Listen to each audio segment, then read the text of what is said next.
கடந்த மாதம் முதியவர் ஒருவரை கொலை செய்ததாக வேலையற்ற நபர் ஒருவர் பேரா ஸ்ரீமஞ்சோங் மஜிஸ்ட்ரேட் நீதிமன்றத்தில் இன்று குற்றம் சாட்டப்பட்டார். 49 வயது லின் சி மிங் என்ற அந்த நபர் மஜிஸ்ட்ரேட் ஃபக்ருல் ராசி அப்துல் ஹமீத் முன்னிலையில் நிறுத்தப்பட்டு மெண்டரின் மொழியில் குற்றச்சாட்டு வாசிக்கப்பட்டது.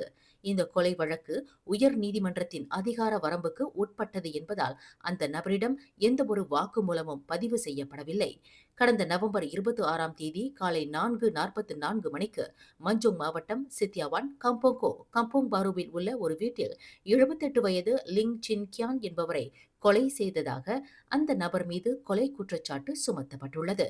குற்றவாளி என்று நிரூபிக்கப்பட்டால் மரண தண்டனை அல்லது கூடியபட்சம் 40 ஆண்டு சிறை மற்றும் பிரம்படி தண்டனை விதிக்க வகை செய்யும் குற்றவியல் சட்டம் 302 பிரிவின் கீழ் அந்த நபர் கொலை குற்றச்சாட்டை எதிர்நோக்கியுள்ளார்.